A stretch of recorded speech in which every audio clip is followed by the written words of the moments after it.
Can I ask you a quick question before we jump into this? Mm-hmm. I was just thinking about this. So this summer, I'll be taking my last class or two of seminary, and I'll be done. Mm-hmm. I have every intention in the world of trying to go back to the well and trying to start a college football podcast. Okay. I don't want to do all sports. I'm just going to focus on college football. Because I just realized that I'm just way more equipped to do college football more than any other sport. Mm-hmm. And I was wondering and we can talk about it more later, but would you guys be opposed to maybe using that Pixel Life as the vessel to carry that? No, I wouldn't. I don't mind. Like, how do you want to do it though? Like, do you want to have like a corner, like Robbie's Corner, where like you break it down, or what? Or do you want to have? I'm sorry. Go ahead. No, that's fine. Go ahead. We could call like that Pixel Life could just be the main category. It's like the Ringer for Bill Simmons. Sure. Like Bill Simmons. I don't know if you know this, Shannon, but Bill Simmons has this thing called the Ringer, and that's his like website that he has, and it's just like a litany of podcasts under the Ringer, and everything comes through the feed of the Ringer, and so we would just have episodes that would come through. Like we would have 2 episodes a week, theoretically, one for our video game and whatever, and then in the middle of the week, it would be the college football one. Mm-hmm. Mm-hmm. And so I don't know if y'all are interested, if that's okay. Like Zach knows this probably more than Shannon. Like I just have so much useless information that I need to, like the fact that Alex Hornibrook is going to FSU makes me want to just spend an hour talking about quarterbacks in college football. So I just wanted to see if y'all are okay with that. And I'm fine with it. There. I'm fine. I'm probably not the person to be talking about sports. I'm the least sports inclined person here, but I mean, I'll help you with editing and doing all that stuff. If you want somebody who's uneducated and to say a bunch of really stupid things, I'm down for that too. If you need comedic relief, I'm here. I got you. I appreciate that. Well, I as I've learned through trying last year with Matt Sattler and then trying to talk college football with other people who say they're fans of college football, I don't find many people who do know college football the way I do because I'm a freak. Like that's what my brother calls me. My brother calls me. You're the Rain Man of football, huh? Yeah, definitely Rain Man. Definitely Rain Man. That's I'm that way about the NFL draft. Actually, like, dude, I'm already stupid when people say, like, it happened today where like we had a little bit of a play date and the dad casually mentioned like the Raider thing, and I was talking about it, and then he's like, yeah, and you still got the draft picks, and I'm like, yeah, I'd like to see certain things. He's like, so who are you thinking? And what followed was like a 35-minute breakdown of every pick and who I think will be there and why I think the Raiders should be. And it was about 15 minutes in where I noticed he was totally not even paying attention to me anymore. And I'm like, but I'm in it. I gotta finish. We're going. Like, fuck it. I don't even care. Like, it was just, yeah, it was bad. Like it. And so in that same vein, I've been listening to a ton of NFL podcasts lately, just talking about draft analysis, and I'm trying to figure out which quarterback's going where and why no one has made this trade to Arizona yet, because everyone should. Like, everyone should be going after him. Well, it's what you posted today on Facebook. I'm like, literally every team in the NFL should make that trade. Every single one of them. Like, yeah. I don't even care if you drafted a quarterback first round last year, you should make that trade. Like, yeah. It's like, because at the very worst, you gave up a 3rd round pick. At the best, you have an incredible trade bait value of a quarterback. But no, we can go ahead and get started because it's already 10:10, and I could talk about this stuff for days. All right. For sure. All right. So let's see. Everybody got their Audacity up? Yep.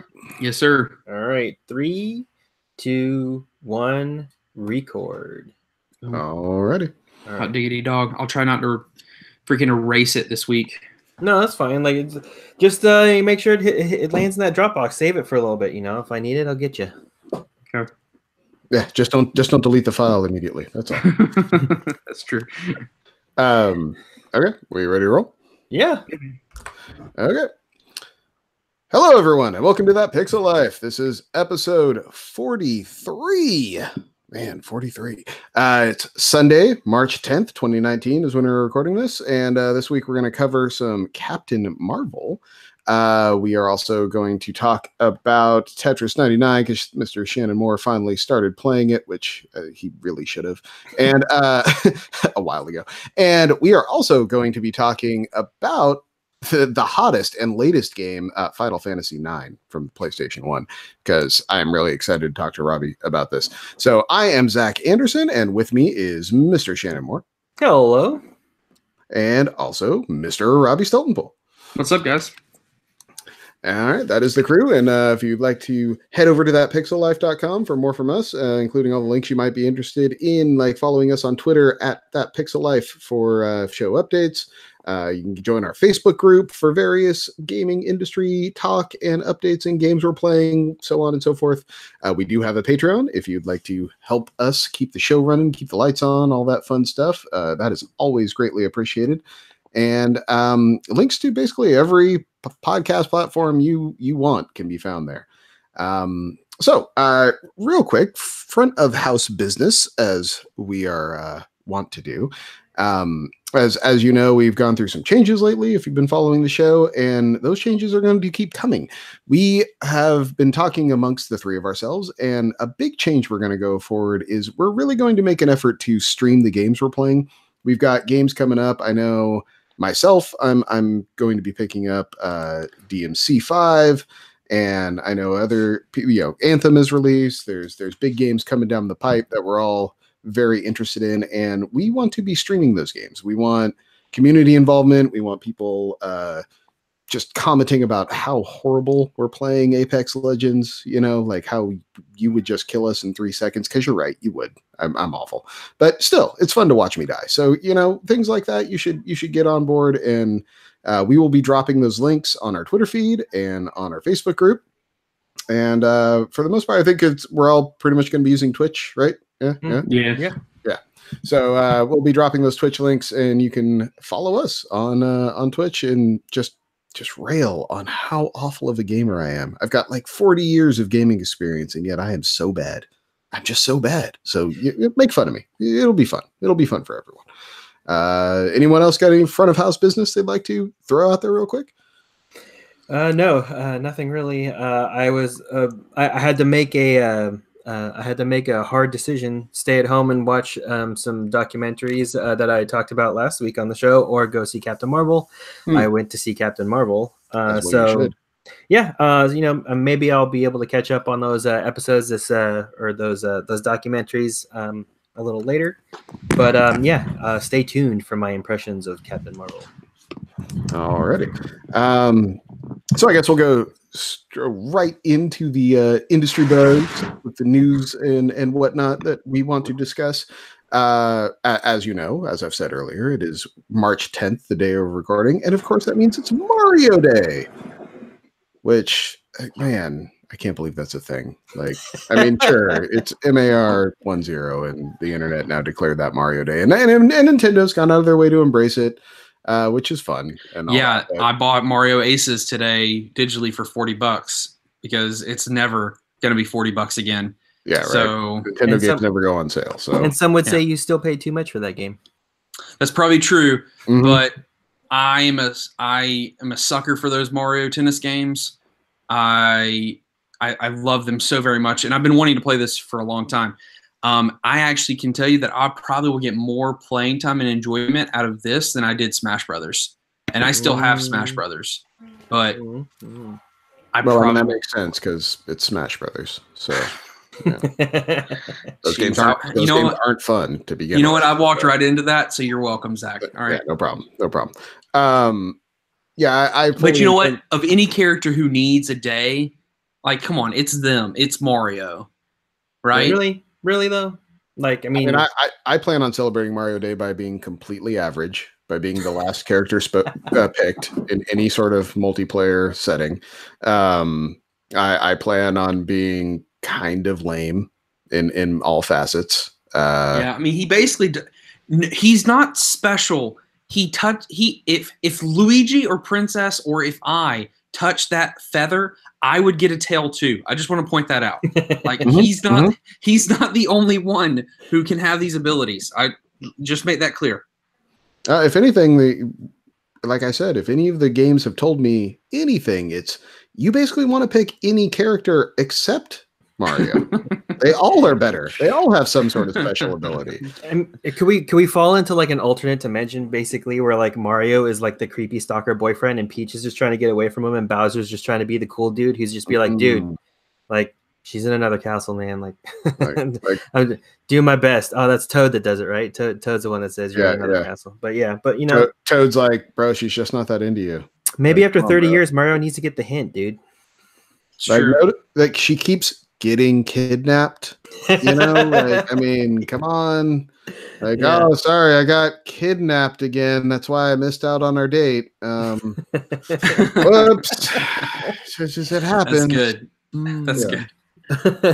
But no, I mean, it's good to celebrate them doing the same thing for 40 years. So sure, great, it's happened. I'm sorry. I just, it's one of those things. It's like the story that came out this week where it's like Nintendo's killing it in sales. They've got like, what is it, 8 or 9 of 10 of the best selling games of the year. And it's like, yeah, that's awesome. That's the same 8 or 9 games they've been selling for 40 years. It's like, and sure, it's on the Switch and people are excited about it and people are buying them. But like, man, I played the new Super Mario Brothers Plus game, and that game was Super Mario Brothers 3 with like a shiny coat of paint on it. Like that's all that game was. I just don't understand the Nintendo love. I mean, the thing I will say, they're very well built games. They run perfectly. They are fun to play, but it's just the same thing over and over again. And I can't believe I'm doing this. Do it. I'm going to defend Nintendo. I think that Nintendo has taken a massive step forward over the last 2 years as far as trying to be better and different than that, with allowing games like, I don't know, just I never thought I'd see a game where you go around and try to murder each other on a Nintendo game. On a Nintendo system.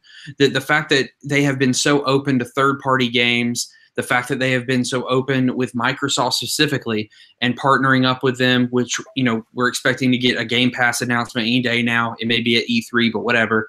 The fact that they are, just the fact that they teamed up with Ubisoft for the Mario Battle game last year or 2 years ago, like that.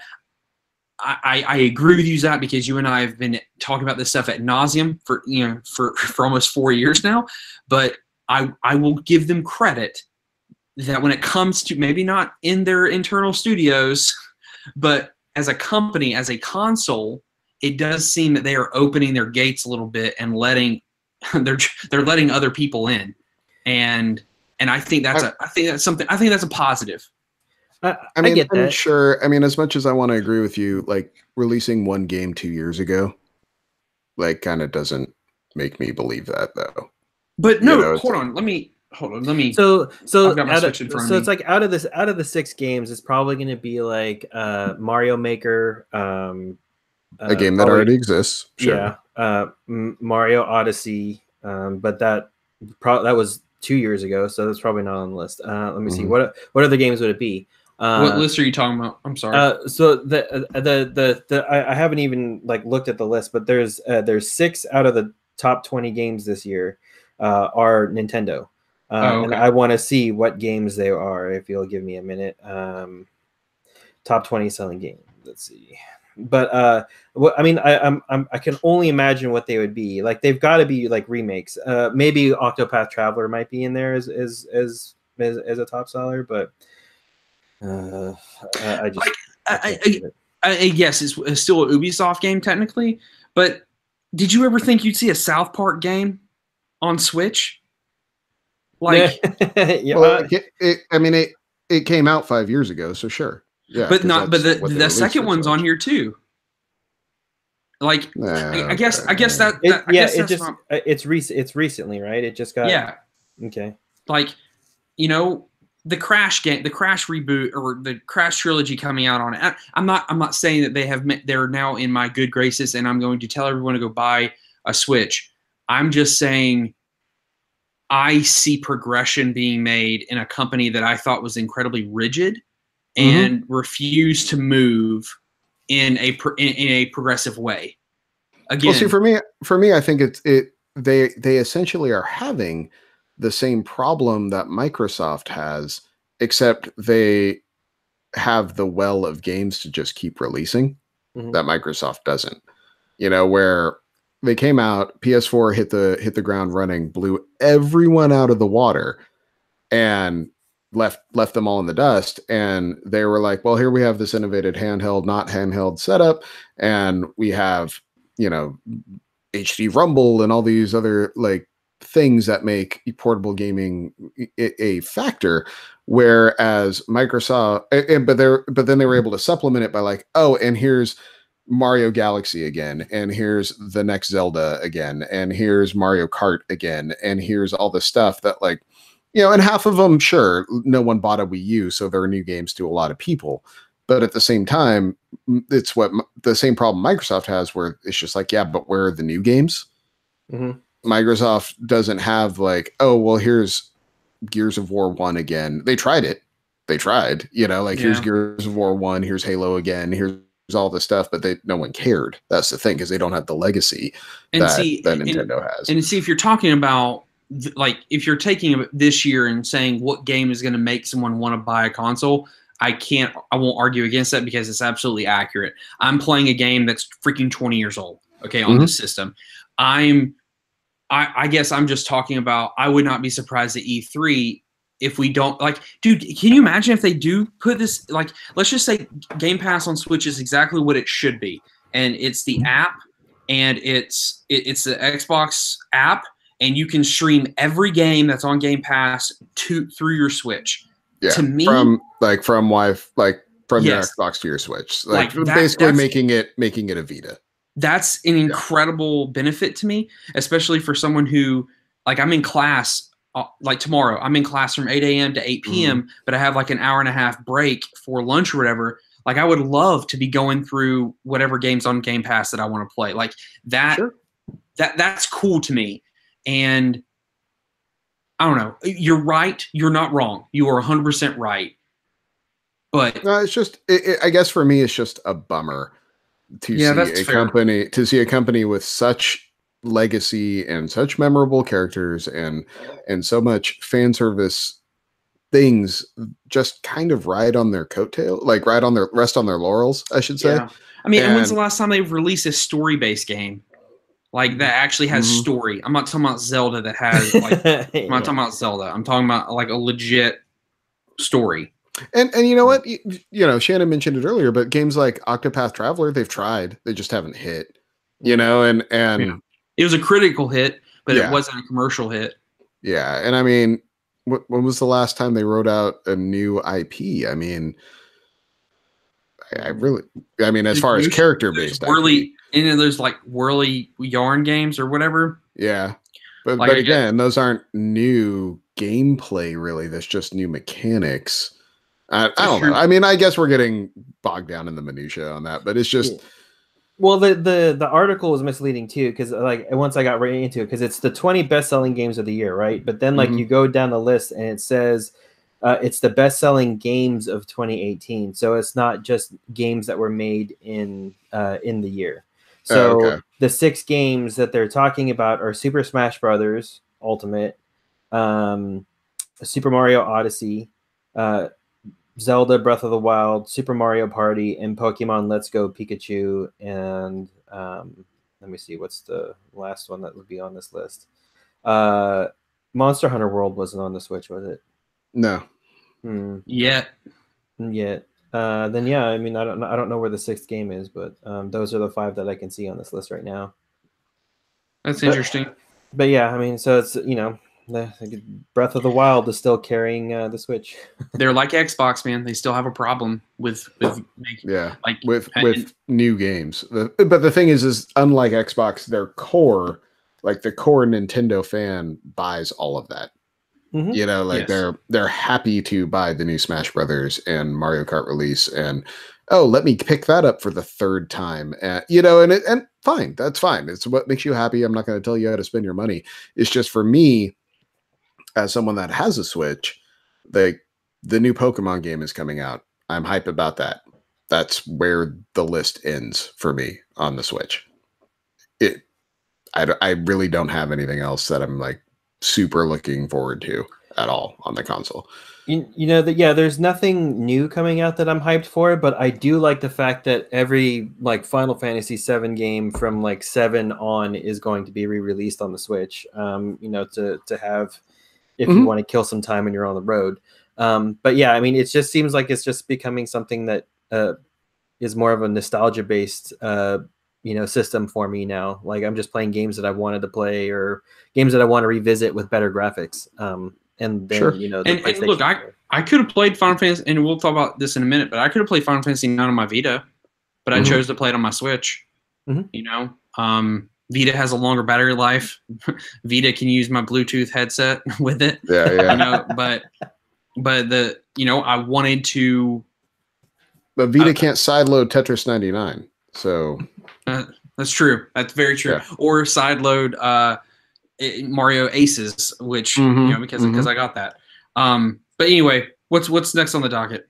Okay, so the next big thing for the week was apparently a huge bug was reported in Anthem on the PS4 that would cause the system to hard crash, and some reports were out there that it was bricking PS4s. 1,400 cases, right? Yep. Yep. Now EA has gone through. They've released a patch that actually went up as of yesterday on the 9th.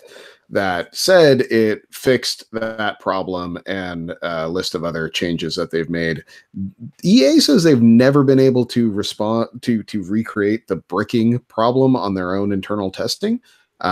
We'll see if that happens there. I mean, to be fair, they threw it totally wide open. Like, hey, if you can have proof that it happened, we want to hear it. We want to know what you did to cause that. Like, but yeah, it was a full power down crash that would cause your whole system to turn off, which is troublesome to say the least.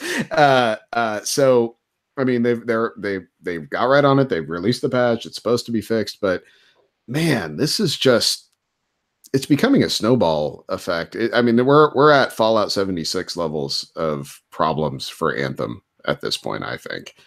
What do you guys feel about this? Yeah, it's brutal. So apparently what happened was the game, the update did something with that triggered the overheating shutdown process for the PlayStation 4. So what people were saying is every time they loaded up the game, you would get that overheating fault, and then it would do a hard shutdown on your system, which corrupted the hard drives, which then created the system that the boot failure, which caused your system to brick. But the thing that sucks about it is like now there's a lot of articles coming out. It's typically not from companies that have anything to do with video games. It's more like the Business Insider or things like that you'll find on Facebook. But basically what they're saying is that right now with the problems that they're having with this game, they're heavily speculating that EA is probably just going to leave this game out there to just kind of fizzle out and kind of fade into the background. So I'm kind of heartbroken by that, because like I wanted to play this game, but when the story came out about this, possibly bricking your system, like I stayed away from it. Like I haven't played it. I haven't touched the game in like a week and a half. And that sucks when you really want to play something. And then to hear that like the company that spent so much time and energy developing this game is going to just kind of let it wither and die on the vine is just kind of is that speculative? Is that speculative, or is that rumored? Like it's they're just speculating based off of the negative PR the game has gotten coming out of the gate and the problems it's had since its release. So like I said, it's not really something that's like, nobody from EA has said this, but like people in the video game industry that are like, just talking about the debacle that is this release in general, are saying they wouldn't be surprised if it happens. You know what? I have a solution for BioWare. Mm-hmm. Get out of their contract with EA. Microsoft, go buy BioWare. Like, done and done. Or at least just go independent and sign an exclusive agreement with Microsoft. Yeah, something like that. Because EA is ruining everything. Like they just are. In 10 years, they've released 2 bad Star Wars games. Mm-hmm. They have ruined BioWare's what's the word? Reputation. Thank you. Reputation with Andromeda, which, as we know, if you go read the Jason Schreier article, you can see the debacle that they were forced to use an engine they didn't want to use. They were forced to put this in and that in and whatever. I cannot wait for the book to be written on what happened here with Anthem. But we know for a fact, freaking 9 months ago, they stopped production on every other game, all hands on deck on Anthem to make it work. And as I've said before, the game feels like it wasn't made to be what it is. Mm-hmm. Well, and I think you're right in that it feels very rushed. And it's like I've said from the beginning, it's like it's a game I think 6 months from now will probably be pretty good. But it shouldn't have been released when it was released. I mean, if anything, I wish companies, not just EA, but all the companies that are releasing these type of games, these multiplayer looter shooter type things, if they would just roll them out and in beta, early access, something, and get them to a releasable place before they go gold with it. It just makes no sense how they're rolling it out right now. I mean, all of them have had these problems where, Destiny included, where it's just like, but a year out, that was a great game, but it took a year of patching and player involvement and people giving feedback and back and forth before these games got to a place where like, that's a great game from the disc, and it makes no sense to me to like some people paid $100 or more for Anthem, and it's like, it's breaking it's breaking systems. It's bad. It's an incomplete product. What are you doing? Why? I know, especially when you had such a clear business model of what not to do from Destiny. Like, all you had to do was not do what they did, and you probably would have had a really good game. Like, Bungie wrote the book on what not to do, like how to make this right the first time, and EA was just like, that sounds like a good plan. Let's do that. Like, what? No, that's not the plan. Stop.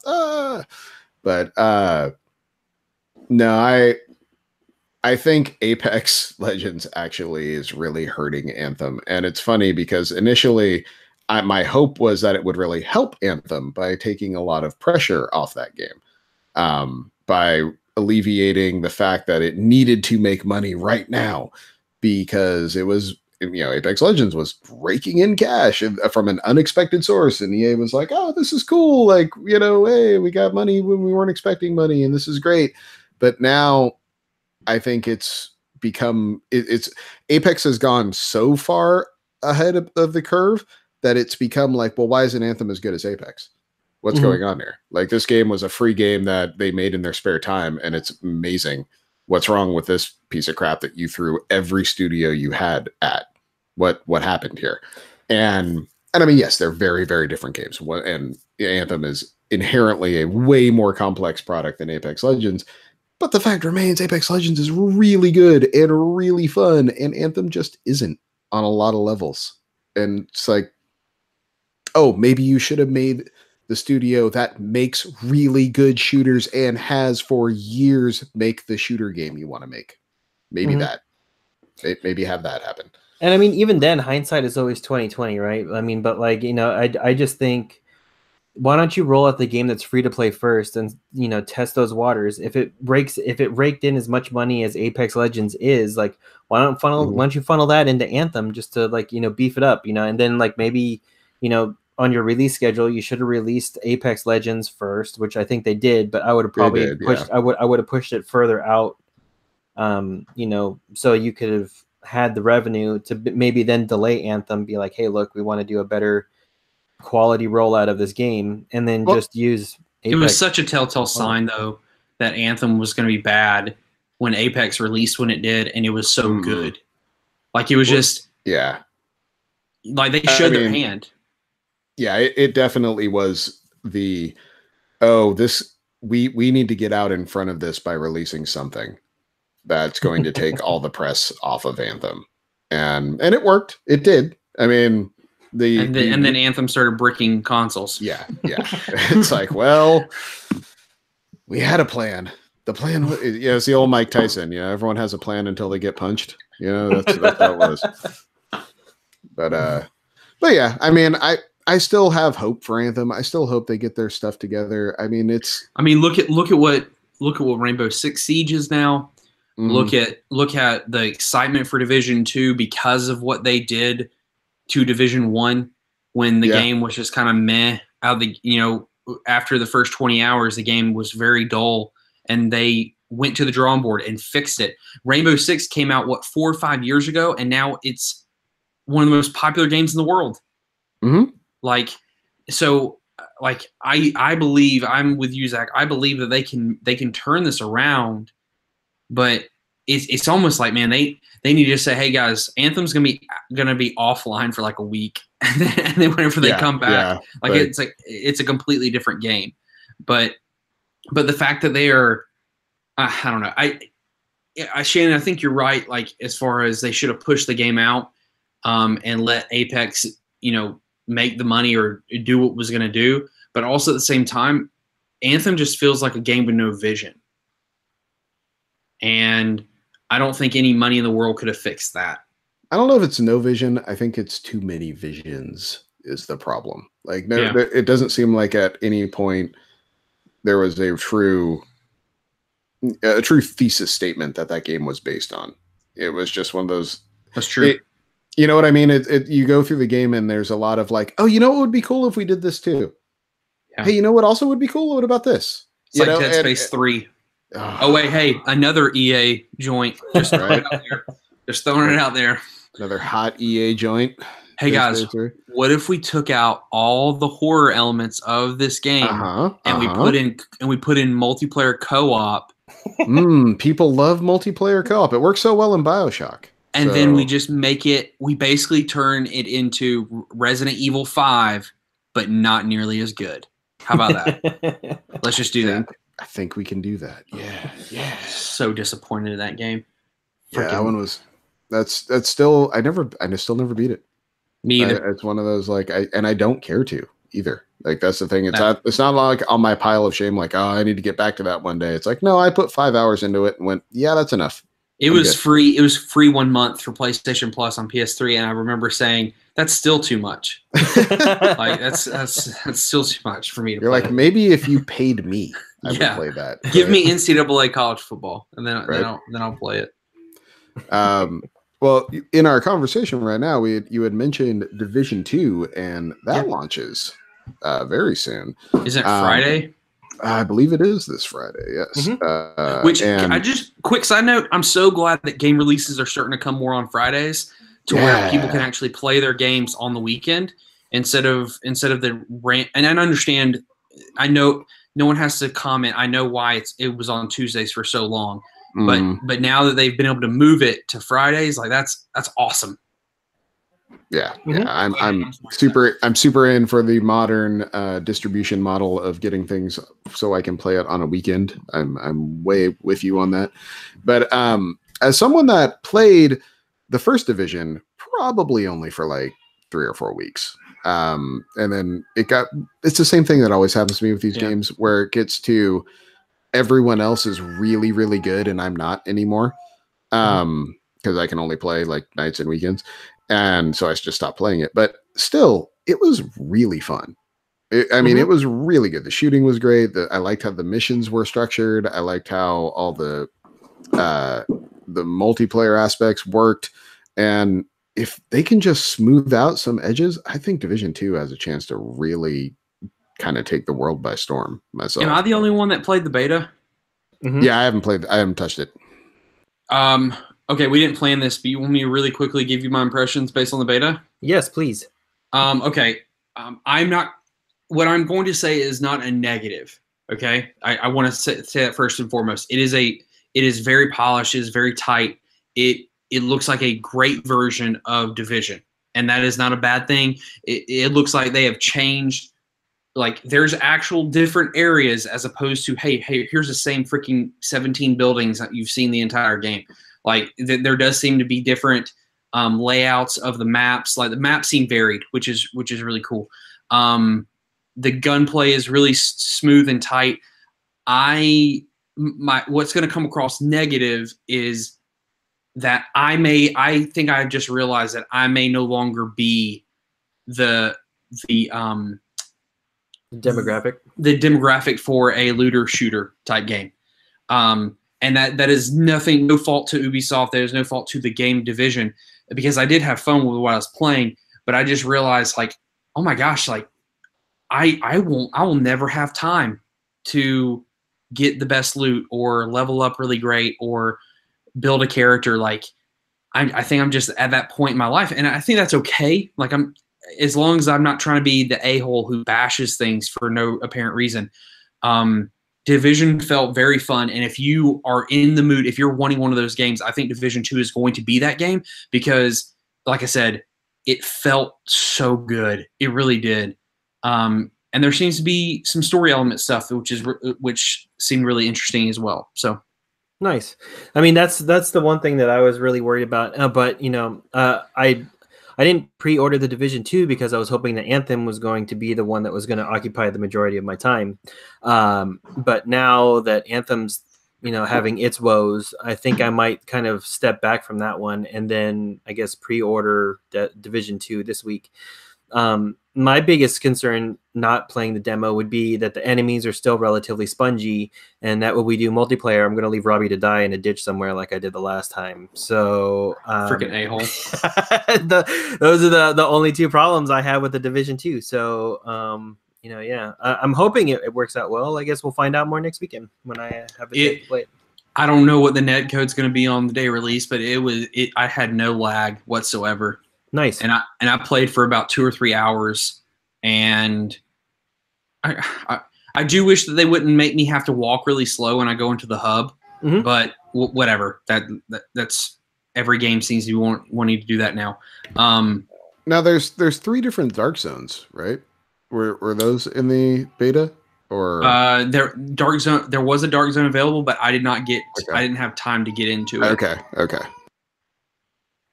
Yeah, I don't. That's the one part of the game I never really felt like I wanted to touch. I never really wanted to hit the Dark Zone.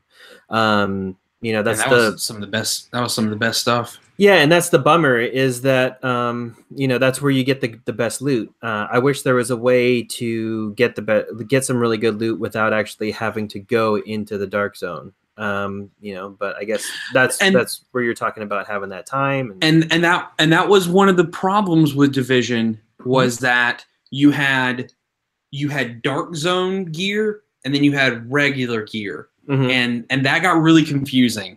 And I know Destiny did it too, but it got really confusing with, okay, I can't wear it here, but I can wear it there, but it's so good. Like I want to wear it here, but I can't, mm-hmm.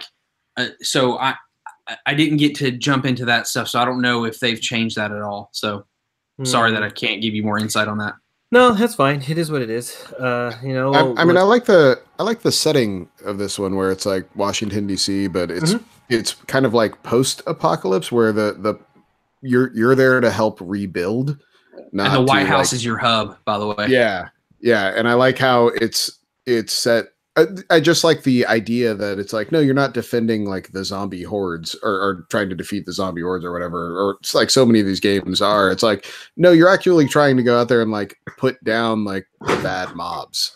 Mm-hmm. Like you're trying to protect survivor settlements and apparently you're going to be able to call those survivors in to help you into situations. where as NPCs and stuff. So I just think those ideas are really cool. I'm kind of on board with it, just having some new mechanics in these type of things. So I'm hoping I'm just hoping they can get it all how I'm picturing it, because in my head this is like a rad game. So yeah, we'll just have to see what happens as we get closer. But yeah, I think that's it for game news, huh? I mean, rolling on. Why don't you talk to us about some Tetris 99, Shannon? I suck at Tetris 99. That's what I found out. I've been playing it on the Switch. I do. I like. I should say you hit the nail on the head when you talked about it a couple weeks ago.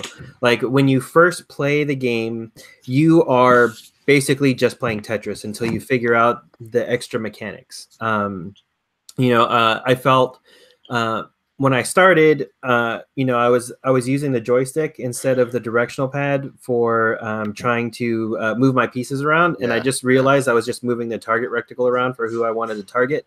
And then I just, once I got the controls down and started to actually move things around, I was like, yeah, you know what, I'm not even going to worry about like who I'm targeting right now, because this is like, there's a lot to take in, a lot to kind of strategize as far as like what you're going to do to clear out lines, if you're just going to try to get like Tetrises left and right, or if you're just going to try to go for like bombarding people with like extra trash.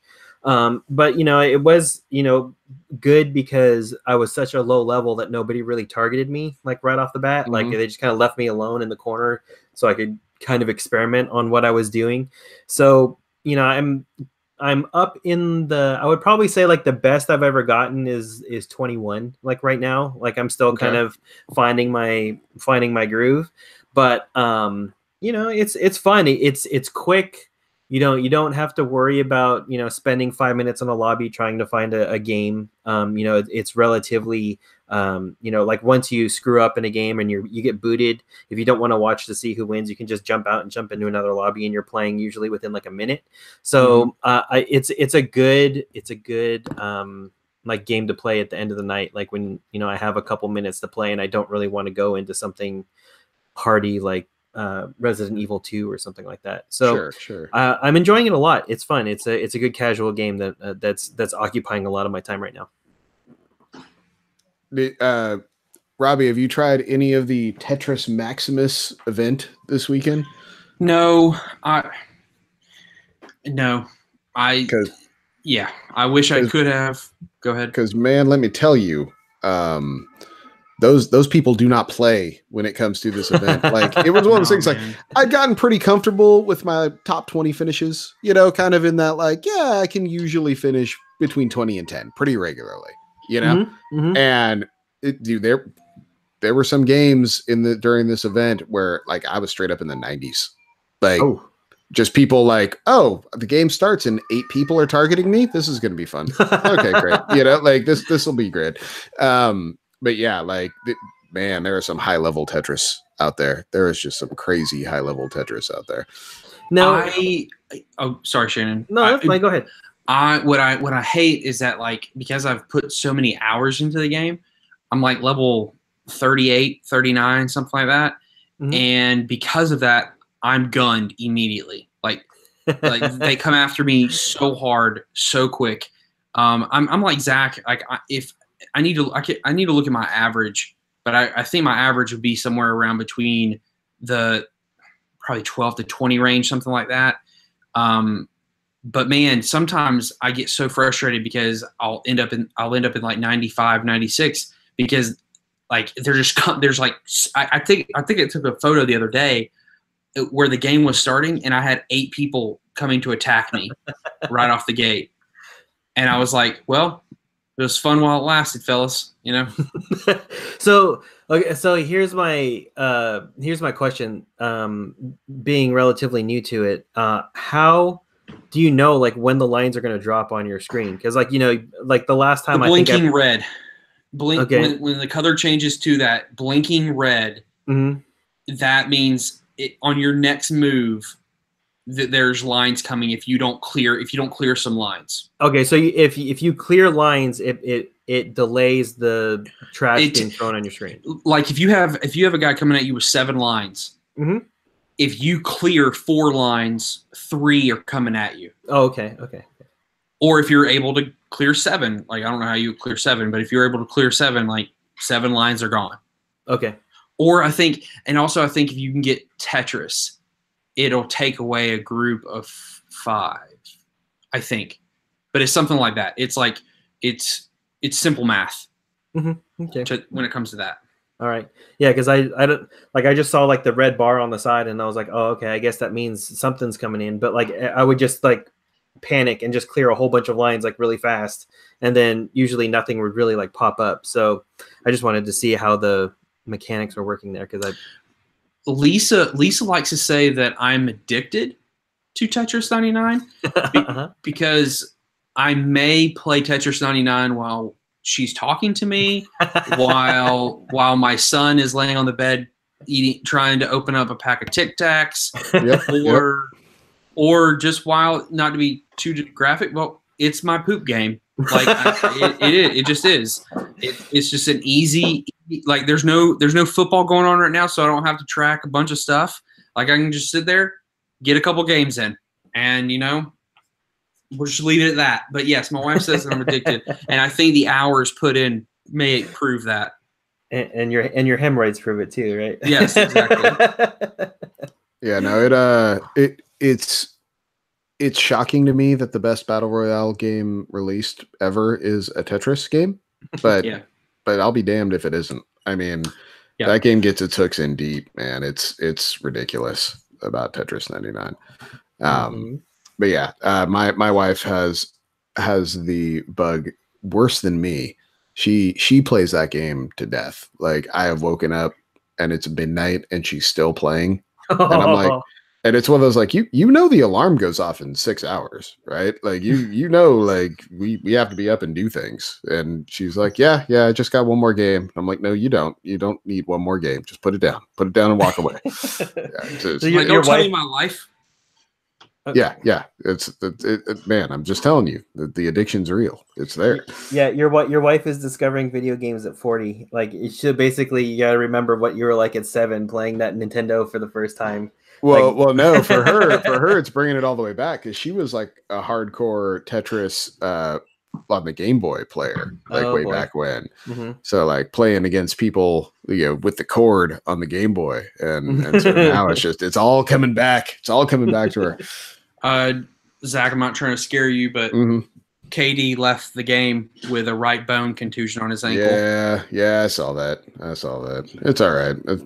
The Warriors just need to sit him the next 12 games and just get him. They just need to be good for April. That's all I care. Just and maybe get Boogie in shape. I don't know. Well, I mean, let's not go crazy.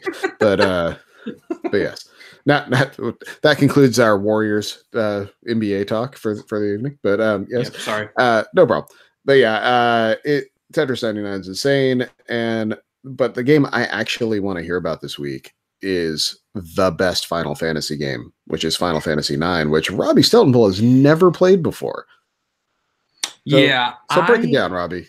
Okay, so first of all, I've played every Final Fantasy game there's ever been made, except for 9. It's the only one.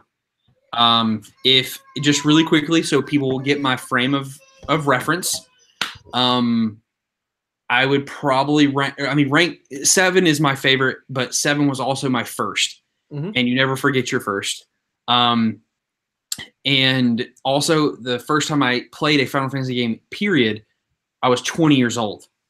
So like Legend and Dragoon is actually my favorite JRPG of all time, and that was the first JRPG I ever played. So I was 20 when I first played a Final Fantasy game. So 7 is my favorite.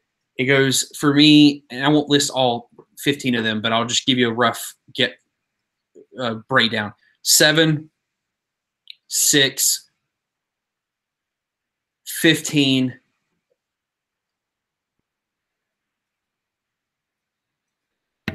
8, 10-2. I hate 10. 10-2. Dress fears for life. Telling you. Yeah, and so it just goes like, I'll just say this: 12 is my least favorite of the series. So that just kind of gives you like a frame of mind where I'm at. Like, I love 7, 6. I love 8, but 15 just, even though it is incomplete, like there's just things about that game that hit me that no other Final Fantasy game has ever, affected me. But so anyway, Final Fantasy 9. So I jumped in this game. I put up on the board last week because I couldn't be on the show because I had a leak that cost $700 to finally fix.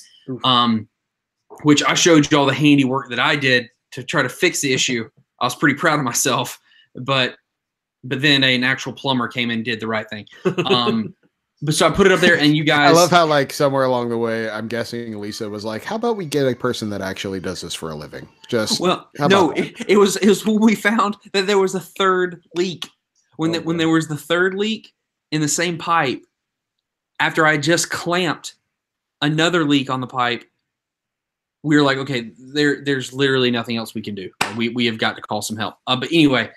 So y'all all, like, except for only like 3 people, everyone voted for this of the 14 people that voted, which I appreciate all the votes. 14 people cared enough to vote what game I played, so I thought that was fun in itself. And so I downloaded Final Fantasy 9, and I am 2 hours into the game. I think this game is incredibly delightful. Like the first impression of this game is just very fun, very cheerful. And the story is easily understood right out the gate, as opposed to Final Fantasy VII, which is a little confusing. I did name the main character Robbie because I do that in every game. So I actually don't know what the main character's name is. The blonde-haired guy. I don't remember his. I don't know his name because he's just Robbie in the game.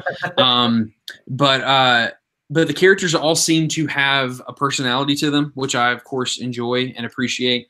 I think I said this to my brother, or I said it to you guys. The game's incredibly tight as far as the movement of the character around the world. Like, I know that may sound dumb, but like, just I can use that joystick and control him, and it's just really tight in the controls. The combat is nothing new. Like I've seen this kind of combat ever since. Didn't they do that in 8? The meter, meter combat. No, 8 had more of the 8 had more like the card battling system aspect. That's right. Yeah. Which, speaking of card battling, there is a card battling mini game in this game, which, as long as it's not Blitzball, I'll be okay. That you would actually appreciate the main character's name, Robbie. It's Zidane. Oh, yeah, that is a good name. Robbie is better, but it's okay. No, but like just a simple concept of, hey, we need to go kidnap this princess. We're not really kind of told the reason. And then we get there, and the princess wants to be kidnapped, and she doesn't want to marry this douche nugget that she's being forced to marry. And so that's where I'm at right now. The flying ship has just crashed, and so that's where I'm at. I'm 2 hours in. And I'm having a lot of fun. I don't know when I'll finish. But I'll tell you this: I had an opportunity last night to continue reading the book that I'm freaking in love with, or play Tetris 99, and I chose to play this for about an hour before I went to bed. So I am enjoying myself, and I really enjoyed the choreographed fake fight that you had to put on. Like, you're basically playing Parappa Rappa. Yeah, which that's super fun. Super fun. Like I just thought that was really cool. So yeah, I'm super excited to continue playing. I know a couple of people said it's their favorite game of the series, and I know for a fact that there are a lot of people who say it is the best of the series. So we shall see. I love the artwork. I'm a sucker for 16-bit, and a lot of it has that feel and that look to it. 7, like, as much as I love 7, it doesn't look as good now because that. Yeah, and actually, and 8 doesn't either. But the art design of 9 holds up. It really does. It's got a nice mixture of the background being more polygonal, but the characters have this like 16-bit look to them almost. Or I don't know, maybe it's just because they made them bigger, so you can tell, like, you can see features on them. I don't know. I also like that it's I mean, it really is the last fantasy game of the Final Fantasy world, like our series, I should say. It's What do you very mean by much- that? It's more of a medieval setting. Like, yeah, sure, there's airships and the steam powers, some steampunky type stuff, but okay. it's still like medieval type look to it, and weaponry and mages and all that type of stuff.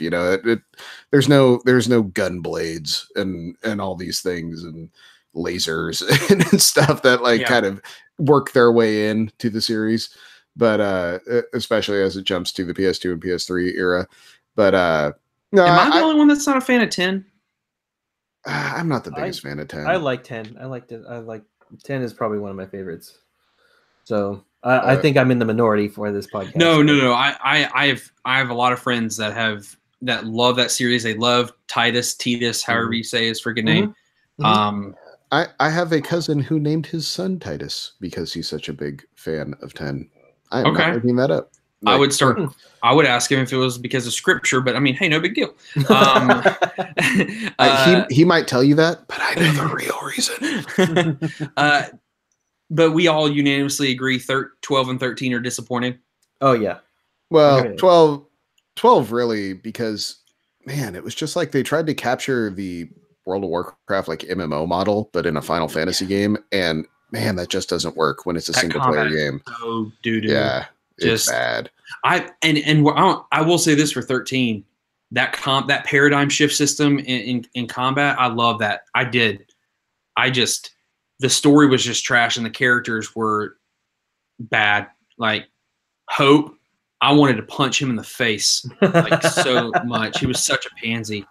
Yeah. I remember back in the old 1UP show days when I used to listen to that. It was one of the hosts was talking about 12 and people were just saying like how bad the combat system was and this and that and everything. And he's like, no, I really like the combat. And people are like, you're crazy. Like, he's like, no, well, I spent a day and a half with the main designer of the combat system and he walked me through. I'm like, okay. Oh, yeah, sure. When the guy that made the thing was like, hey, you want to know how to do it? Well, like, okay, sure. I'm sure it's fine then. But, everyone else in the world doesn't get to do that. Jeez. That's like saying, oh my gosh, now I'm not going to be able to remember the freaking name. The name that's the game that the movie that Zack Snyder made, that was the prettiest video game movie ever. Ready Player One? No, with the girls. Sucker Punch. Sucker Punch. Right. Yes, it's like that. That analogy is like saying that everyone knows that Sucker Punch, or is it Sucker Punch? Is that what it's called? Mm-hmm. Okay, was not a good movie, and then you argue and say, yes, it is. I went on set with Zack Snyder and he explained to me what all these freaking layers meant. And so I appreciated the film more. Like, freaking, no one should let Zack Snyder write. I just want to point that out. I think you're right. I think it's something Punch. Yeah, it's Sucker Punch. It's Sucker Punch, the movie. Yeah, okay. Yeah. I own it on Blu-ray because, again, those fight scenes are freaking incredible on Blu-ray. Just fun Phil facts of the day. But yeah, that's what I'm doing. Crushing that. Do you want me to go ahead and get Street Fighter out of the way? Oh, sure. Yeah. Okay. So last weekend, my wife and I had last Friday night, I think it was, or 2 weeks ago, whatever. My wife and I had a date night inside the house, and I was like, okay, so what do you want to watch tonight? She's like, I don't want to watch anything. Actually, I want to play video games.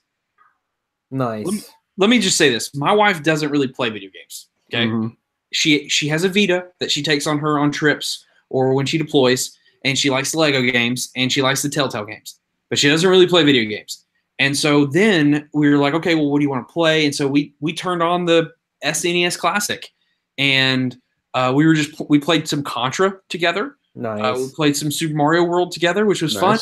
Nice. But then, fellas, she had me select Street Fighter 2 specifically, which is on the SNES. All right. Guys, my wife's pretty good at Street Fighter. like she beat me. Nice. Yeah, she did. And she beat me with Blanca. Oh wow, okay. Now it took her a couple turns to figure out like the controls again, and like to remember what his moveset and what Chun-Li's moveset was. Now you know to not attack her when she's got the electric going, right? Yes, Like, yes, okay. I learned that. But she was pretty darn good with it. So after we played that, I was like, Lisa, I have Street Fighter 4 and 5. Mm-hmm. If you want to play them. She's like, you do? I was like, yeah. And so because it was going to take freaking forever to download, we didn't play any. But I reinstalled Street Fighter 5, and this weekend, I just decided, hey, I'm gonna boot this up. I've got nothing else to do. No one's online right now to play Apex, and so I started playing, and I still love the just the gameplay of Street Fighter 5. Mm-hmm. But I have a really big complaint, and this comes from someone who has appreciated everything Capcom has done the last 3 years. Sure. I think they have walked on water, so to speak, mm-hmm. when it comes to the video games they've released. But the fact that there's only 16 characters out of the box on Street Fighter 5, and I have to pay for all the rest of them, is really disappointing. And I knew that. I knew that when I bought the game. But I think going back to it gave me Vietnam flashbacks and reminded me I can never play with some of these characters that I want to play with because they're not available to me, and I'm not spending more money on it. And so it's just a bummer. It's like, I mean, I get what they were trying to do. They were like, oh, it's like an esport, and we'll roll it out like seasons, and it's going to be this and that and the other thing. But it's like, no, but it's still just a fighting game. Like, let me just buy the fighting game with the characters, please, or give me a way to get them that doesn't make me cough up $30. Mm-hmm. And I know that I can buy them individually, but that it seems like it would take me almost 40 to 60 hours to unlock maybe just half of what's available. It's like it's a Smash Brothers game. It's awful. Well, yes, that's fair. That's fair. But yeah, that's all I've been playing. And I did, like I said, I did buy Mario Aces. So next week I'll get to talk about that a little bit more. And I reinstalled another game. Mm-hmm. Don't say it. Don't. The Witness. Oh, okay. The Witness. So you're going to be like, It's Always Sunny in Philadelphia, the dude with the chart on the wall, and like I was when it came out the first time. Yeah. Yep. Just red lines connecting everything all over the place. Shannon, I don't know if you were around when I was first playing it, but I was like freaking Howard Hughes, man. I literally had my wife cut out little shapes. So I could, and I created a grid on a piece of paper and was trying to figure out how to do this. But no, when it became free this month on PlayStation Plus, I told my brother Corey, who just like has some free time on his hands now, and I was like, "Hey man, like it's free, download it. Like I think you'll really appreciate it." He started playing. He was like, "Man, I really like it," and I was like, "You know what? Let me reinstall this and I'll play it a little bit with you." So I have like 10 hours into it. I played it. I actually got it on the Xbox a while back because I had it on a sale. Like I remember that, yeah. Something. And I put about 10 hours into it and just put it down to go play other stuff. And I never went back to it, but I should. It's a great puzzle game. It's not a good puzzle game. It might be my favorite puzzle game. Because it's so simple. Like just connect the lines. Just connect the lines. and it's one of those like, yeah, okay. And it does a great job of onboarding you. Like little bit by little bit, and you're kind of walking around trying to figure out what's even happening around you as you're it's like learning opening a language. Almost. Yeah, as you're opening doors and figuring out how to let the world puzzles, how these puzzles react to the world puzzles and all that stuff. And then next thing you know, it's like, oh wait, just connecting the lines is going to take me like 45 minutes. On this thing that used to take me like 2. Like, oh God, what have I done? Yeah. And I think just the game's incredibly gorgeous. But what I really need someone else to beat this game so I can talk about spoilers, because look, the story in the game is stupid. It's existential BS from Jonathan Blow. However, when you beat the game, it is one of the most jaw-dropping moments because you realize everything. You remember, you realize why it's called what it is. You realize what the purpose of it all was, and that's just really cool. So I'm sorry that I've talked so long about a game that's 4 years old. So no, it's fine. I do need to get back to that. We should, let's see let's both try to get through that one. Dude, I'm on yeah, board for that. I haven't restarted it yet, so Okay. we could restart it together and we can Skype or FaceTime and try to figure it out. All right, I'm on board. The game I meant to talk about earlier, and we didn't mention it, but all of us are pretty hyped for Sekiro: Shadows Die Twice, right? Oh yeah, because since the last time we recorded, they released a bunch of like gameplay trailers, and they had a review event, so a bunch of reviews went live for it. It sounds like the Dark Souls game I've been waiting for, which is A, accessible, and B, hard but not punishing. And I think that was the thing that I always kind of came away from, Dark Souls 1, 2, 3, and Bloodborne, was you hit a point in those games where they just became punishing.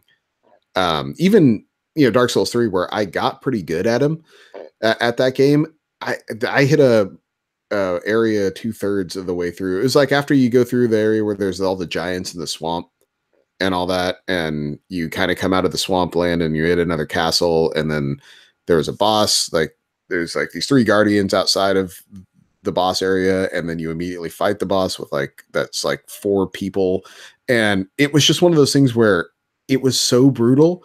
And I had gotten what I thought was good at the game by that point, where I was just like, screw this, I'm done. I'm walking away. Like I was so frustrating, like dying for the 50th time in that battle. I was like, nope, out. We're good.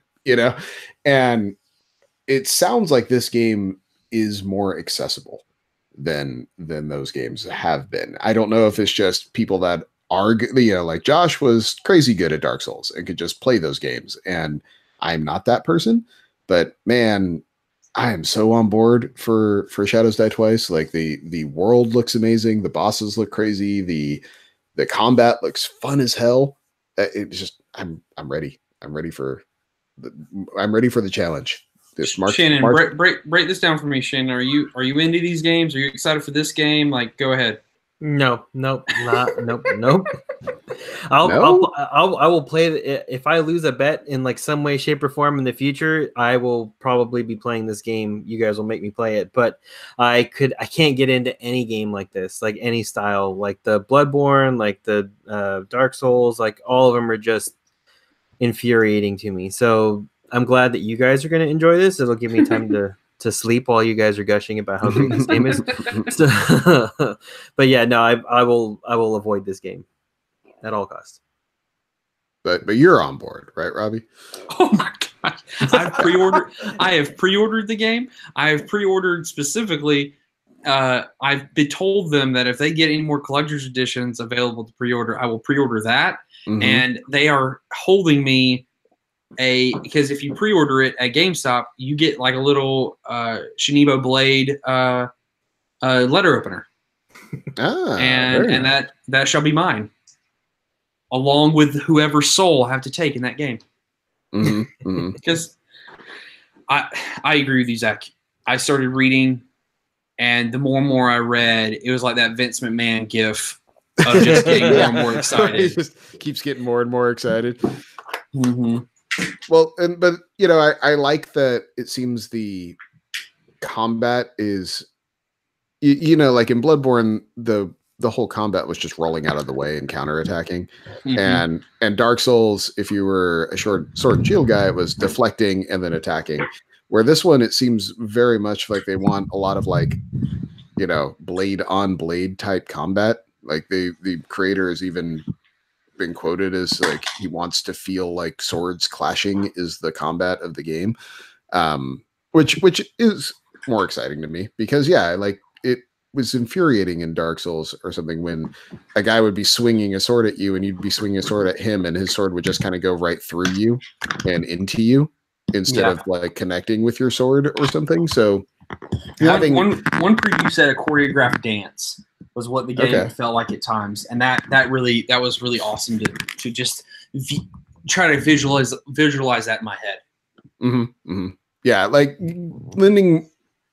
giving it a proper like sword combat feel, because when you watch high level fencing or things of that nature, that's what you're watching. It's almost a dance, that of steps and counter steps and moves and all that sort of thing. And so to be able to translate that to a game, if they can nail it, and especially just, I mean, I am a hardcore purchaser of all of the level of fantasy that From Studios creates. You know, like the world of Bloodborne, the world of Dark Souls, I'm buying all that stock. If you're selling it, I'm buying it. And so Agreed. having them kind of take that level of fantasy to a traditional Japanese type setting, like, yeah, great, done. All the money, just have it. I'm good. So I'm super on board with that. I just cannot. March 22nd is the release date, and I will be playing it March 22nd. I'm telling you right now. I'll probably be playing it 9 p.m. March 21st, my time, because I'll just download that shit. But yeah. So I just want to get that out of the way because I had forgotten about it earlier, and I'm super, super excited about it. Now, I'd like to discuss Captain Marvel. The plan was for all of us to have seen it, and unfortunately, my babysitting fell through at the last minute, so I have not. But I am excited to hear your guys' reactions to it. If you could tread lightly on the spoilers, because we probably have a lot of people that, like myself, haven't seen it yet, and I am planning on seeing it this week. So I will hand the floor over to Shannon. Let's hear about some Captain Marvel. All right. Let me see. I got to see it last night. And I will tell you, it was an all right movie. I don't think it's up there as far as a good, like, in the string of Marvel movies that I've watched. I don't think it's in my top 10, but I enjoyed the movie. I felt it was good. It kind of had its ebbs and flows, and a lot. It kind of felt, I don't know. It felt like it could have been polished a little better. I feel like with these movies that they create, like Doctor Strange and this one, I feel like they put them out there to give you enough backstory to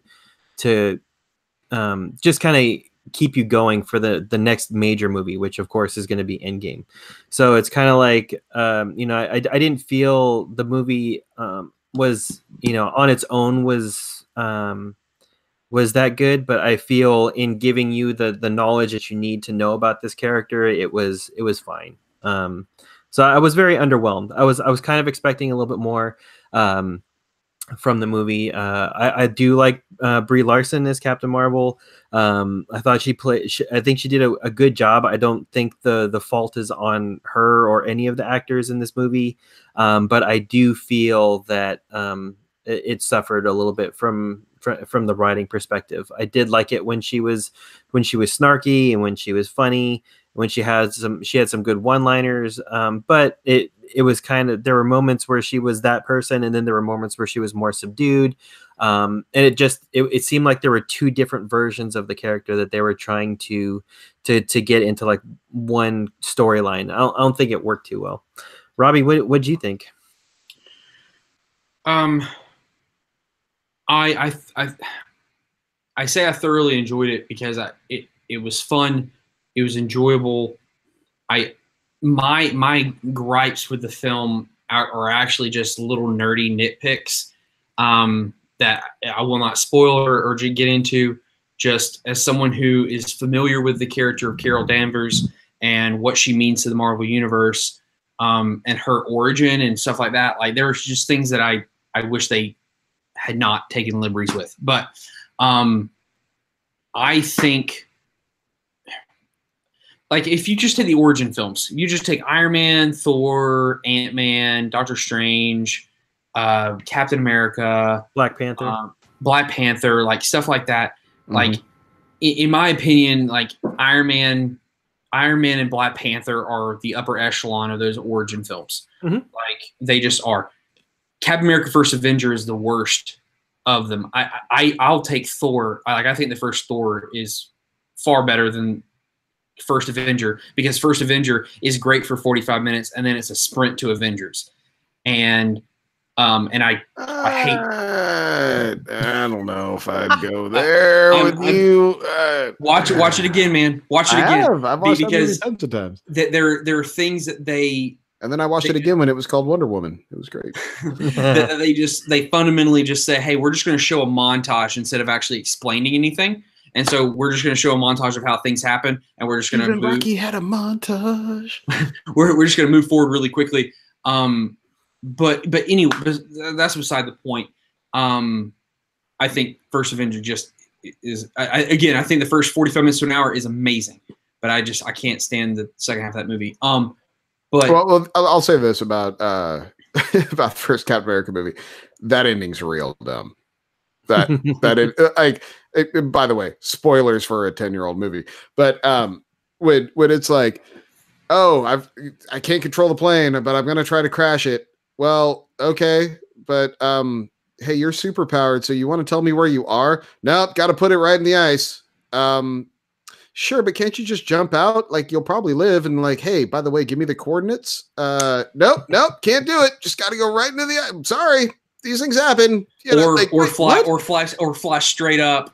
Yeah, and just let it, and then get out in one of the pods, or fly up really high and make it go straight down, and then get into one of the pods and get out.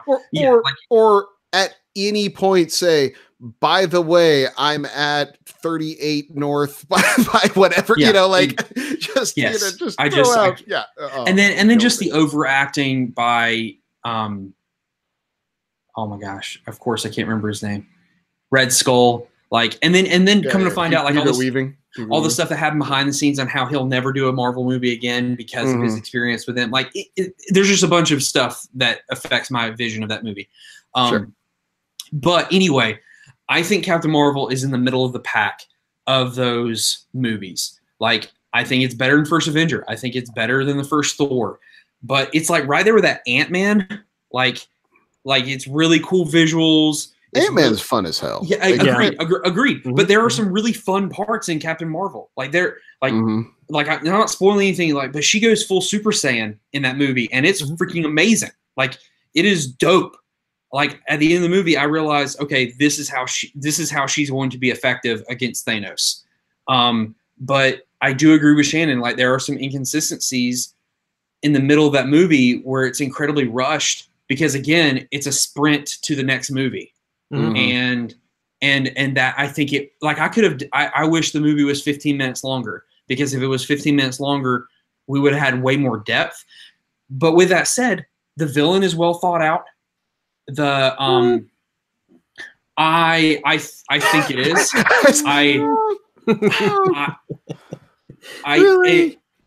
I'm Shannon. What I'm saying is that the villain that is portrayed to us the entire movie is thought out. Yeah, and I'll give you that. Okay, I'll give you that. But thank you. I felt the last showdown was very underwhelming. And I felt that there were 3 different endings there, and they couldn't decide which ending they wanted to go with, and they just kind of slapped them all in there. Well, I mean, look, it goes back to Dark Knight Rises. You wanted a big showdown with Batman and Bane, it ends up being a cannon wipes Bane out. You either appreciate that or you don't. Mm-hmm. And look, I'm with you. I'm not a huge fan of that, but I think it is a well. I didn't appreciate that, by the way. I did in Dark Knight? No, I didn't either. Yeah, I hated Dark Knight. I'm talking about this. The way they kind of do things, the way they end things. But here's where I think they hit it, and this is where it made me so excited moving forward. First of all, I have 3 nieces who are all 5 years old or younger, and they all look to Uncle Robbie because I love comic books, and they especially my niece Daisy, she looks forward to every birthday and Christmas, or anytime she sees me, she knows she's getting comic books from me. And I love that. And to go to that theater and find little girls or even women who are wearing Captain Marvel shirts or jackets, and to cheer when certain things happen. There's a certain pinnacle moment of Captain Marvel, and it's towards the end of the movie. I will not spoil anything, but it is a culmination of everything they've shown you from her past up to one moment. And that moment hits so perfect. It is the no man's land scene of Wonder Woman. And it hits, and I get goosebumps just by thinking about it. And my wife teared up because she had the same kind of thing happen to her growing up. And I think what they try to achieve as far as making a powerful female superhero that is not over-sexualized, that is not simplified by having a mate, needing a mate. It is just a superhero who is bad A. She's bad A because she chooses to be and because she has the willpower to be. I think they hit that, and so that's why I walk away saying is a step in the right direction for Marvel once again, and they don't let me down. So I don't know if that helps Zach, but like that's I mean I'm on board. Like, I mean when it comes down to it, I've enjoyed all of them. Like, there's not a movie I ever walked out saying, you know what, that really sucked. Like I've never said that. In Iron Man 2. Dude, I love Iron Man 2. I don't. Okay. Let's do this. Let's have this. Whiplash. Worst MCU movie. I'll give you 3 to pick from: Edward Norton's Incredible Hulk, Thor: Dark World, Iron Man 2. Thor: Dark World. Thor: Dark World. I don't even think about it. Well, the thing I would probably give the nod to Dark World because I've seen all these movies multiple times. I can't really tell you anything about that movie. Mm-hmm. Like a truck floats in the middle of it at one point. Like that's what I remember about Thor: A Dark World. Like they changed directors. They changed directors with that film. It was rushed. They admitted that it was rushed. They were forced to put an Infinity Stone into it for Avengers 2. They like. It was not. It feels the most rushed. Also, and look, I'm not saying Iron Man 2 is a great film. I just think there are moments in Iron Man 2 that are really awesome that take over the fact that it's not a great, well put together story. Like War Machine and Iron Man, they're fight against one another, and then they're fight together at the end. Like and look, the moment at the Indy racetrack where Whiplash does kind of get the upper hand on Iron Man. Sure. It works so well because he did make God bleed in the eyes of society at the time. Like, I thought that was just an awesome thing. And so, yeah, I'm sorry, Zach, go ahead. But you asked for 3. Go ahead. Shannon, what was your answer? I said those were the 3, my picks for the 3 worst. I mean, if you guys have another one to throw in there, I'm willing to listen, but I mean, I can make an argument. First Avenger is the worst, but I won't make that argument. Oh, you will not make that argument. No way. Especially when Age of Ultron exists, because that movie is so much worse on so many levels. Like the first Avengers is amazing just for the last fight. Like the battle in New York is amazing in the first. But also the tension with Cap and Iron Man from the get-go is. Like, people don't realize this, or a lot of people I talk to don't realize this, but they set the groundwork for Civil War in the very first opening moments of Cap meeting Iron Man. Oh, yeah, for sure. It's all right there. Yeah. But Shannon, you didn't get to answer. What was yours, bud? I mean, I don't know. Like, if those are the 3, I don't know. I don't really care for the Hulk, the Edward Norton Hulk one. That was kind of a now. Do we not care for that because Edward Norton's no longer the Hulk, or is it because it's a bad movie? I just think it was a bad, cheesy movie. I think it was really over the top, like in a lot of the acting and the scenes. I didn't really care for the splicing of the of the Hulk of the serum, the soldier serum, the Abomination stuff. Yeah. I didn't really care for any of that. So I mean, I just watched it this past weekend, and yeah, it was just Liv Tyler. No, like didn't. I don't think she really. I don't think that's her fault, though. No, it's not. It's just I don't think anybody was really cast in the right role. I'm gonna go out on a limb here and say something that you guys may think is controversial. The Hulk can't carry a movie. The Hulk's not a movie character. Like he's not the sole character. He's a great role player. He's a great. By the way, we have a Hulk. You know, like he's good in a buddy cop film like Thor Ragnarok. Like sure, that works. You know, but. Just the Hulk? Nah, yeah, man, I'm done. I think I will say this. Okay, first of all, I agree with you. However, I could create a movie that would make him appealing, but it would have to be a horror film. Sure. Like or like a Bruce Banner movie that happens. Yes. The Hulk happens to be in. Like a Dr. Jekyll, Mr. Hyde, like a true Dr. Jekyll, Mr. Hyde kind of situation. And that's the way he was originally created. He was supposed to be that. But anyway, Okay, what's your best one? Winter Soldier. Winter Soldier. I don't think I've ever finished Winter Soldier. Like I always have the intention of starting it, and I never get all the way through. I'm supposed to take this guy seriously. I'm supposed to take him seriously. Shannon, you cut me deep. Dude, I can't. But I'm sorry. It's just one of those movies that like just keeps. I don't know what happens. Like every time I sit down to watch that movie, something happens, and I have to get up and stop watching it. So maybe I'll sit down and watch it soon. I think Captain America: Winter Soldier tells the tightest story, maybe outside of the first Iron Man. It tells the tightest story that has absolutely nothing to do with intergalactic fighting or anything to follow.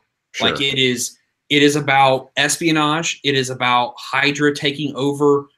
It is about Captain America questioning what he stands for and who he fights for. It like all of it from top to bottom is just so well done. And then Bucky. First Avenger has to happen for Winter Soldier to mean something. Sure. But like when he first realizes who Bucky is, like, but here's the thing: Winter Soldier was such a dominant villain. Like he was, like that first encounter with him, and he just grabs Cap's shield after Cap. I mean, it was such a power move. They used it in Ragnarok when Hell catches the hammer. Like it's played same exact shot for shot way, but it's such a great power move. You want to talk great villains though? Well, Killmonger is my favorite villain from MCU, just because I also agreed with him, but that's neither here nor there. But Hell was amazing in Ragnarok. It was the Kate Blanchett, man.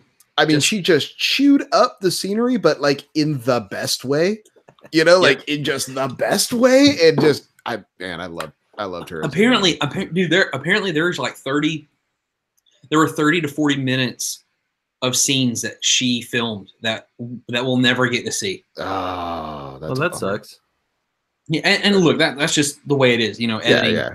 And I know this is a completely different realm, and I know the quality is completely different, but apparently in Suicide Squad, there's like an hour and 20 minutes of Joker footage that was filmed that was supposed to be spliced in because Joker was originally supposed to be the main villain. In Suicide Squad, but that's beside the point. But what's your Zach? Talk about Suicide Squad. Talk about a movie that was great for 45 minutes and then sucked at the end. Villain's so bad. It's so dumb. It's so dumb. But anyway, my favorite MCU movie is probably the first Guardians of the Galaxy. Oh, that's probably my favorite one. But I think the best one is Infinity War. Like it just I have a problem with Infinity War for this reason because it's part one. Like I'm incomplete. Well aware of that, but I just the scope of it, trying to integrate every single one of those characters, trying to tie up all of these ends. You've now spent 18 movies, like threads so out ridiculous. there, and they managed to tie it all together and have it make sense and have it be emotionally impactful. It was just impressive as hell to watch. I mean, just as far as just a feat of filmmaking, I thought Infinity War was amazing. Like, Shannon, what about you, hon? I don't know. I think I'd probably just have to go with the original Iron Man, like, because I mean, I know that's my number two. I mean, it's like, to me, that was the one that brought it all back, that got me interested in comic book movie and comic book lore and everything that from that movie on. Like, it just reactivated every little latent like comic book nerd feature about myself. And I went back and, found all my comic books and started going through them again, getting all my like Marvel collector's cards, like in their binders and all set up again, like just reliving those days. Like it made it all fun again. And Robert Downey Jr. did such a great job of bringing Tony Stark back. Like I just, I liked the way he handled himself. I liked everything about that movie, like the direction of it, the snarkiness of it. There was just the right amount of comedy and seriousness. Like everything about it was just enjoyable. So I would have to say that would be that's my number one. Like solid pick. Like I said, it's my number two because I just think it's so tight. Like Cap 2, Iron Man, and the first Avengers are my 1, 2, 3. Again, but though my problem with Infinity War has nothing to do with the quality of the movie. Yeah, It has everything to do with the fact that it's incomplete. It's like it's like saying that freaking Two Towers is the best movie ever made. Like, how can you say that when it's obviously the worst? But but it's is that the Lord of the Rings movie? I don't know. Yes, but you know what I'm saying, Zach? Like it's the middle part. Like it's not complete, nor does it. It just moves the story. But is that the one with the owls? That's the first one. Don't take the bait. Don't take the bait, Robbie. I'm not going to. I'm not going to. You freaking jack off. Marvel has just done something that I never thought as a kid I'd ever see. Yeah. And I'm so excited to see it. But I'm a DC fanboy, and so I'm going to say this, and I'm going to say it proudly. I loved Wonder Woman. I loved Aquaman, even though it has its faults. And I loved Man of Steel. But let me tell you something, guys. I have a buddy who got to go see an early preview of Shazam. Yeah. And he said, Robbie, this is going to be your favorite DC movie. It is exactly what you think it is. It is big with superpowers. and that just gets me so jazzed up. The thing that I was really excited about Shazam is it's obviously the first DC movie, maybe forever, that just doesn't take itself so seriously. Like that's really the weight, like the Snyderverse kind of crumbled against under itself. And actually Nolan's Batman movies, by the end, they just took themselves so seriously. And it's like, guys, these are still comic book movies. This is still supposed to be fun at the end of this, and that's the thing Marvel figured out pretty early on with even with the first Iron Man movie. It's like, you can still have jokes, you can still make it fun, and people will still enjoy it, even with the darker moments involved. When it's just serious, dark, it becomes like, I don't want to watch that. That's not fun for me. Like, the point is to have fun with this. And Shazam seems to be the first movie that just right out of the box is like, no, this is going to be rad. Like, imagine being 10 years old with these powers is rad. Like, this is going to be super fun. And Zachary Levi, if you don't know who he is, he was on the show Chuck. And I am a huge fan of Chuck. And it's kind of like, I'm not saying it's the exact same, but it's like RDJ in a way. Like, RDJ was meant to play Tony Stark.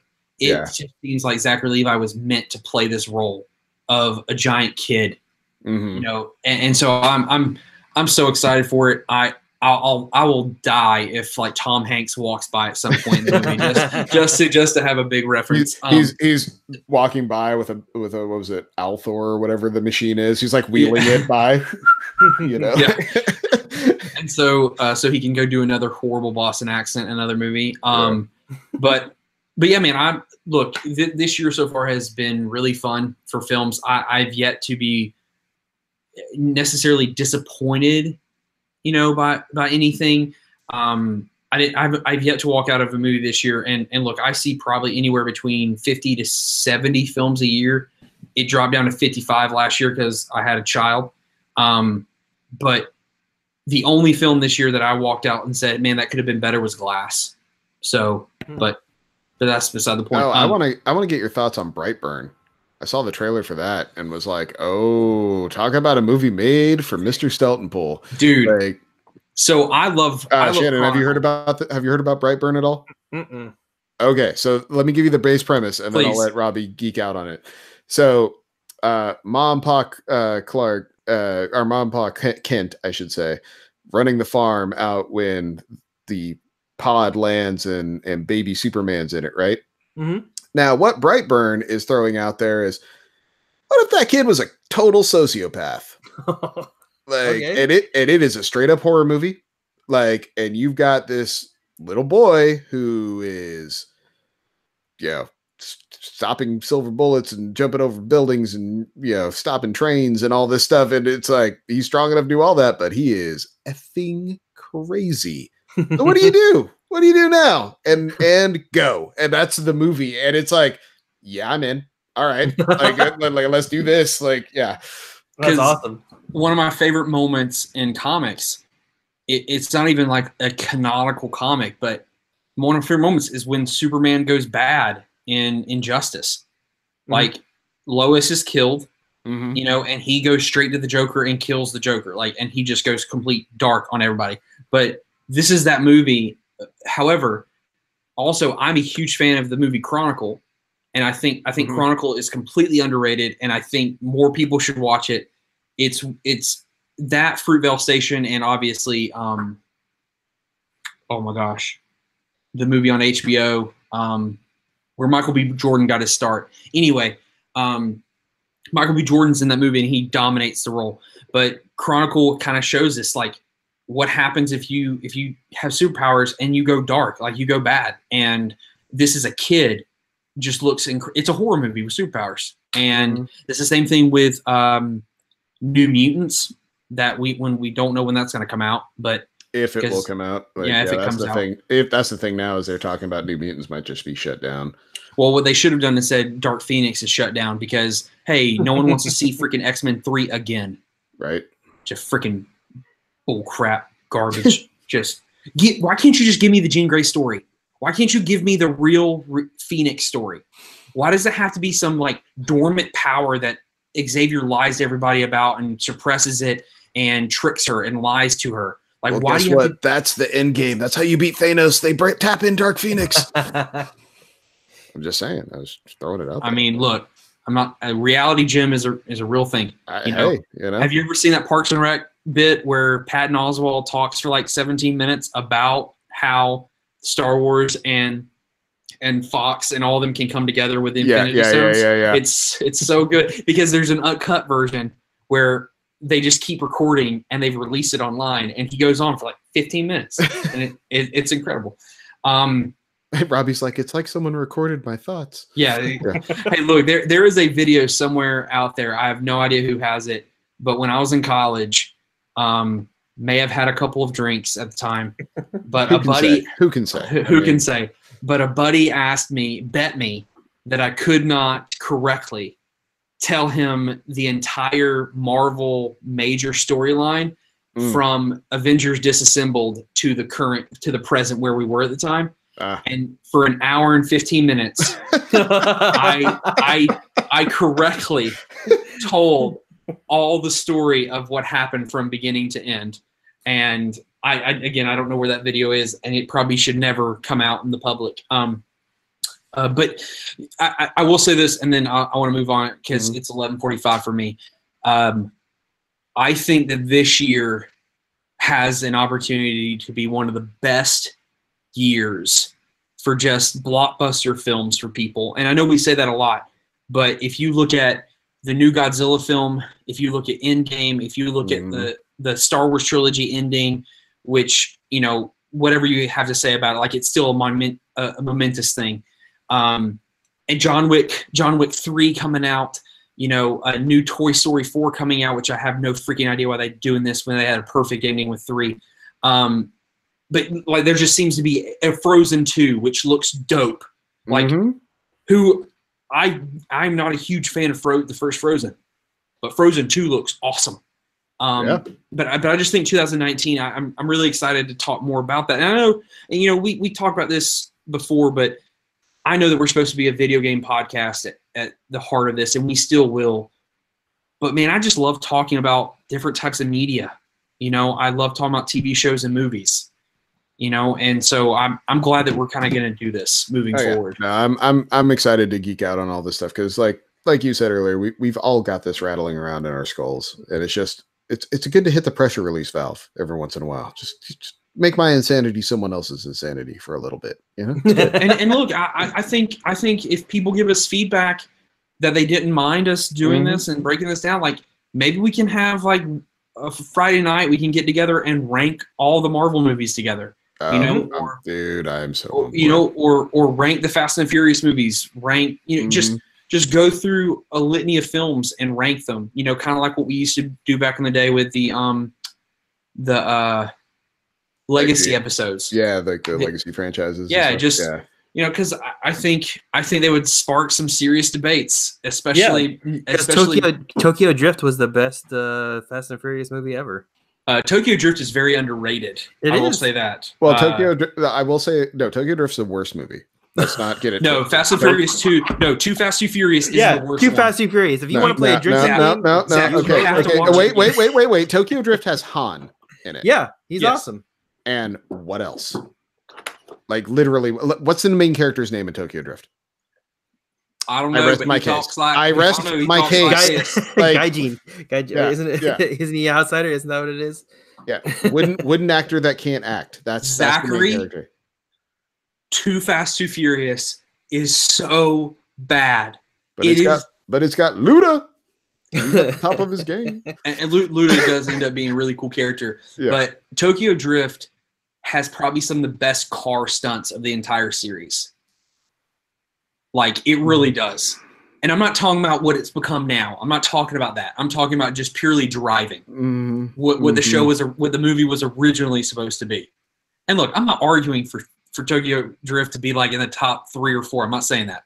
I'm just saying it's better than people give it credit for. We're actually gonna have to fucking do this. Yes. We're not gonna do it now, but I really want to have this conversation. Yeah, because I'm gonna tell you right now, Zach, I will argue till I die that Eva Mendes and freaking Tyrese by himself makes that movie, that Too Fast, Too Furious so bad. It is horrible. All right, I'm not continuing this conversation because I want to actually have it, and I'm not doing it now. So we are tabling this. Yes. Mr. Felton Pool, we are tabling this conversation. You know what we can also do? We can argue Star Wars. We can rank the Star Wars movies. Dude, I'm down. There's freaking like 9 of them now. There's 9 or 10 of them now. I hate sand. I hate sand. It's coarse. It's rough. Let's do this. Dude, I'm down. God. I'm so freaking down to argue Fast and Furious films, man. Like, yes. And I can't. You know what? We're okay. So just so everyone knows, we are getting this on the calendar. When we stop recording tonight, we are going to find a day where the 3 of us can talk for 2 hours and sort out the hot mess that is Fast and Furious. Because I am not done with this. Here's the thing. We have to promise each other though that one of the movies that we have, any of those movies that we haven't seen recently, we will watch because I need to go back and watch Tokyo Drift. Mm-hmm. I need to watch Fast. I need to watch Fast and Furious, like the 4th one. Oh, yeah, that's the one I need to rewatch. That's the only one I haven't seen in the last like. Come on over, Zach. I got them all. Don't you worry. My wife's got the whole set. Yeah. Robbie's breaking out the special edition in the tire case. Robbie's got the Spinner 20 case edition. I don't play, mofo. Like, I'm telling you, man. That series, shit. That series means a lot to me. And all right, we're doing this. We are for sure. All right. So let's end this so we can schedule. Okay. All right. Yeah, I have 12 hours of classes tomorrow. Okay. Well, we'll end on that very, very highest of notes. I do want to just really quickly. I want to recommend. I want to say something positive. Sure. This past week, I personally struggled a lot. I just had a rough week. Not that anyone knows what I do for a living or anything like that, but I just know that my job, my kid, and my schoolwork just overwhelmed me this week. And if it wasn't for these mediums that we love so much, if it wasn't for video games, if it wasn't for college football, if it wasn't for TV shows, I'm telling you, all 3 played a huge role this week in just helping me feel better, helping me get through the week, and helping me just not lose my mind. And I know, and my wife and I talk about this all the time because she's in the military, there are people who are battling depression, battling huge amounts of anxiety every day. Don't find something that you love and just do it. Find something you love and just get your hooks into it and just don't stop doing it because it is worth sticking around for. Heck, now you get to live long. Hopefully you will live long enough to hear us 3 argue about Fast and the Furious. That is incredible. And who wouldn't want to do that? I know. Really. But just find someone, and if someone, guys, find someone to talk to, find someone to pour into, find someone who will pour into you. Do not let yourself battle depression alone. And I know that sounds like a public service announcement, but I just know that, someone loves you. Someone loves you a lot. And the only thing I would say to piggyback on that is in over the years, I've had my own issues. And the one piece of advice that has really helped me over the years is I'm a person that tends to look at the top of the mountain as where I'm not. Do not focus on the top of the mountain. Focus on the next step on the path to the top of the mountain. The little things, the little victories will help you throughout your day. You'll get there eventually, but you can't get there in one step. So just focus on the next step, not the end. And see how it works for you. But Robbie's right. If you find yourself having some problems, talk to people. People will talk to you. You just need to. Asking is the hardest part. That is the hardest part. And once you do that, everything else falls in line. So if you're struggling, just reach out. People will talk to you. They will. But on that note, let's go ahead and wrap this up. We are That Pixel Life, as you know and have been listening to the whole time. You can follow us on Twitter at thatpixellife.com. I'm super into this movie ranking idea. If you've got franchises you want us to argue over or rank or watch, I'm that weirdo that has watched every Bond film 3 or 4 times through. So man, there's some bad ones. Oh my God, there's some bad ones. Yeah, they're so bad. But yeah, there's a million franchises out there. If you got something you want to hear us talk about or debate, I'm more than happy to have that conversation. So send it our way. Get on the Facebook group. Maybe we'll throw up a poll. We'll do Fast and Furious, but then maybe we'll throw up a poll for the next one. You can get in and vote on that hot action. This is going to be such a bad idea. Oh, it's going to be so fucking good. And then, get us on iTunes. We've changed a lot lately. We were switching stuff up on the regular. So drop us a review on iTunes. Let us know what you like, what you don't like, what's working, what's not. I want to hear all of it. So let me know. Get us reviews and get at me and let me know what you want to change or fix or what you're enjoying. I'm always open to hear new ideas. But anyone else got anything as we wrap it up? No, I want everybody to have an awesome week. That's it. All right. So go out there, be too fast, be too furious, and we'll catch you all next week. Bye. All righty.